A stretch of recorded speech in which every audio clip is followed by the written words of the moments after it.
want to welcome you all here this evening. It's wonderful to see you all.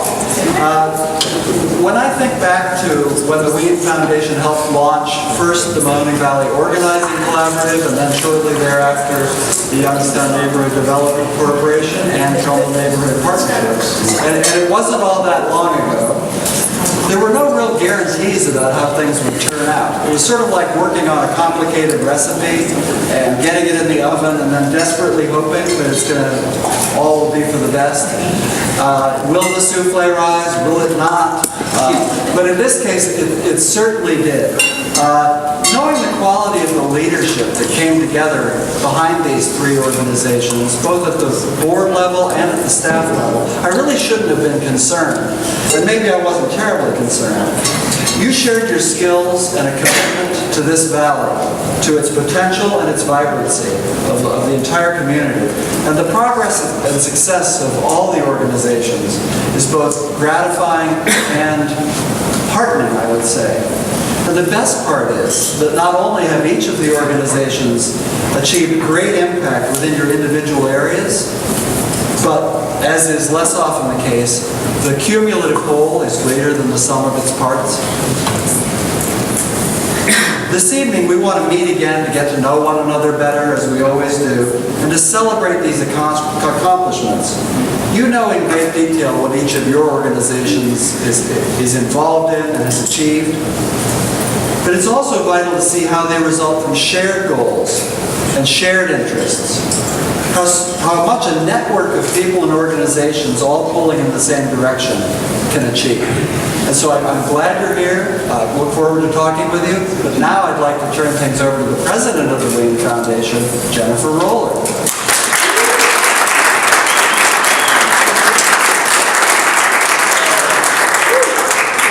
Thanks, Gordon, and thank you all for being here. We're so pleased you were able to come out tonight to learn more about the work we're doing, the Raymond John Wien Foundation, Mahoning Valley Organizing Collaborative, Youngstown Neighborhood Development Corporation, and Trumbull Neighborhood Partnership, as we work to achieve a shared vision. That vision to catalyze change, leverage advocacy opportunities, encourage, support, and nurture resident engagement, and collectively build capacity to provide a voice to residents and leaders across the Mahoning Valley. The core values embedded in that statement are the core tenets of the foundation and the strategic partners. As everyone in this room can attest, this work is not easy, and it's not done overnight. It takes determination, talent, hard work, and persistent leadership. That said, we can all be proud of collaborative achievements. For together, we are committed to real, sustainable, resident-driven change. Partners working together to demonstrate, as Gordon said, the whole, this collaborative can be far more effective than any of the individual parts, the partners. And so as one of those partners, the Wien Foundation walks the talk through its investment through these programs and neighborhood success and leadership, which is led by our program officer, Eris McKee. I'll ask Eris to come forward and talk more about the program.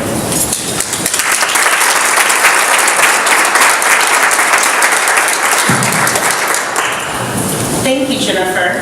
I'm excited to share about our Neighborhood Success and Leadership Program, work that is truly resident and neighborhood-centric. Here at the Raymond John Wien Foundation, we provide grassroots grants and community leadership development opportunities for our residents. Boots on the ground, grassroots residents who are seeing and making change every day. We recognize resident engagement falls flat when leadership is lacking. Thus, an important part of my work involves transforming the Valley's current leadership paradigm to include meaningful and informed resident participation. Hence, the Neighborhood Success and Leadership Program 2.0 that builds fundamental leadership, which allows residents to be a part of the transformative work being done right here in the Mahoning Valley. Through acts such as beautifying the Central City Garden right here in Warren, or being a proactive board member for our Youngstown Neighborhood Development Corporation, or participating in week-long training with Mahoning Valley Organizing Collaborative, emerging leaders Joan Sullivan, Darlene Holmes, Lydia Walker have demonstrated that leadership is showing up in various forms and various organizations. Now I'll turn things over to Heather McMahon, Executive Director with the Mahoning Valley Organizing Collaborative, who will speak how walking the talk is done organizational style.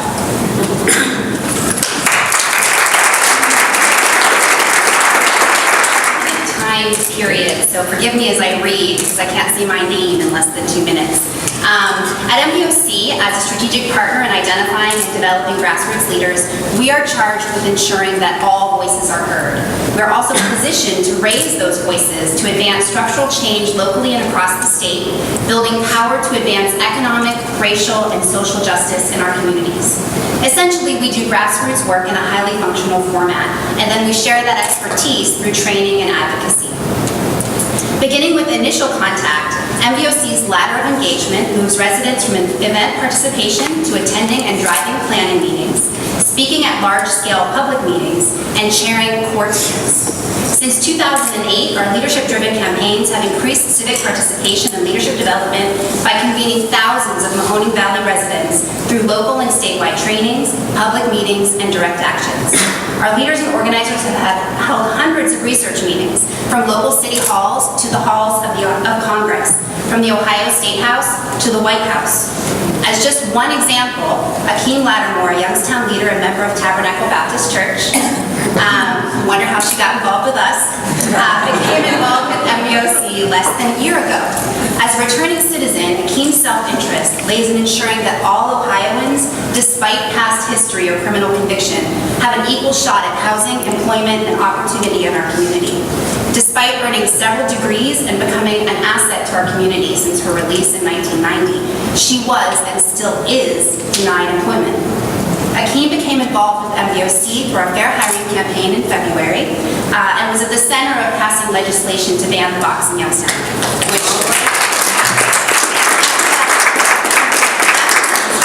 After that success, Akeem attended local trainings and week-long organizing training, working her way to the head of our criminal justice reform task force. She helped drive Valley leaders to a lobby day in Columbus, advocating for fair hiring legislation. Earlier, you saw a picture of them taking over Representative Bob Higgins' office, and stepped in as a phone bank lead for MVOC's successful civic engagement program this election. The depth of her story resonates with so many people in our community that Akeem was actually chosen to join a delegation of leaders in meeting with high-level policy officials at the White House in September. And she was the focus of a national advocacy email reaching several 100,000 Americans during the election.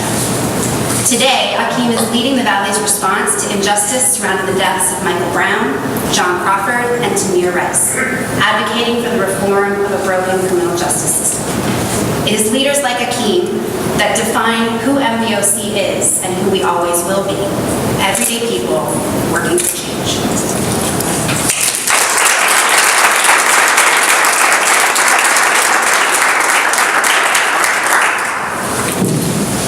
Thank you, Heather. For those of you that don't know me, my name is Ian Beniston, and I'm the Executive Director of the Youngstown Neighborhood Development Corporation.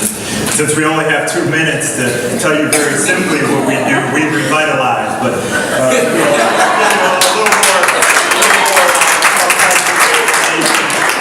We're a citywide neighborhood development and planning organization that works in neighborhoods throughout the city of Youngstown. And like our partners here at TNP, MVOC, the Wean Foundation, all of our work is grounded in residents and their concerns, building their capacity.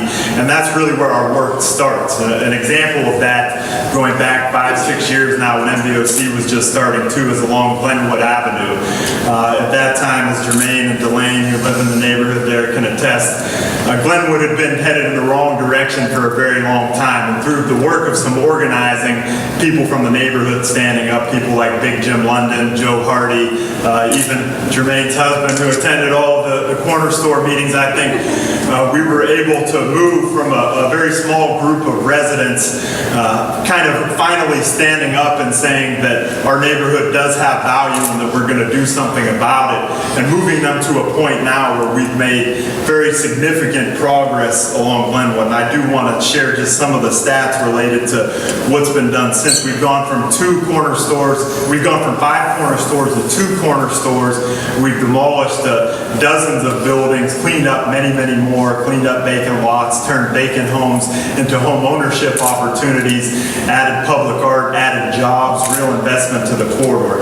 And that's just the beginning. There's still serious challenges along the corridor, but I think the point of saying all those things and all the tangible things that we've done along the corridor is what that does for people. And you know, in light of there still being challenges, I think what we've shown now is that those challenges are not insurmountable. And if we work together, build capacity, we start with the organizing, also neighborhood success. There's been multiple success projects along the corridor, and bring it all together. And that's really what the strategic partners are about, us trying to work together in that way, maybe even over a series of years to build up to something that's real and tangible and visible and positive, and that people can embrace and continue to build on.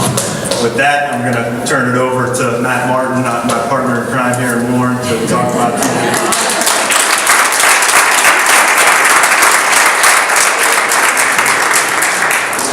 Okay, thanks, Ian. Catalyze change, leverage advocacy opportunities, encourage, support, and nurture resident engagement, and collectively build capacity to provide voice to residents and leaders throughout the valley. That's what these organizations are working together to achieve.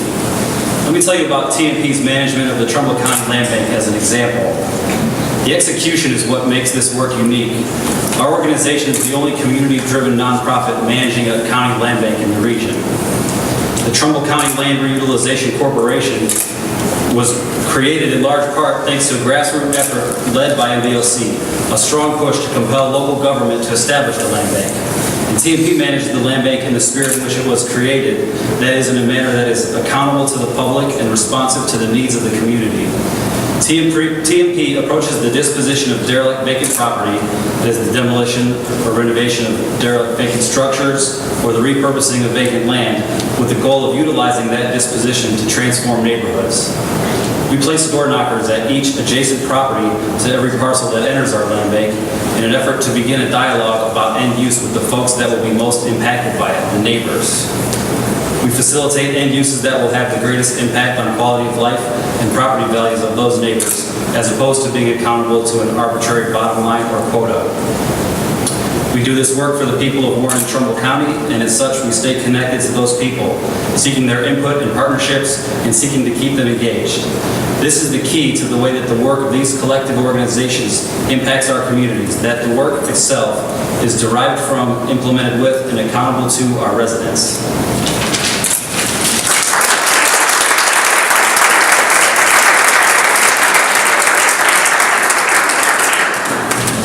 So, as you've heard, we had a straight 2-minute timeline, which I'm getting a little pushback, but I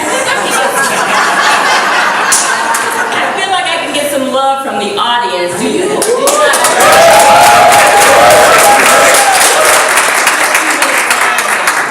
So, to wrap up, this collaborative is working. From maintaining a passion for community engagement to leveraging financial support to coordinating services and collaborating with community partners. The Foundation, MVOC, YNBC, and TMP, we're doing great stuff. We're producing great stuff that a lot of people are paying attention to. And as a result, we're changing neighborhoods. That is something we can all celebrate. So in that spirit of celebration, I'm going to toss it back to Ian to do a short exercise to celebrate the power of this collective.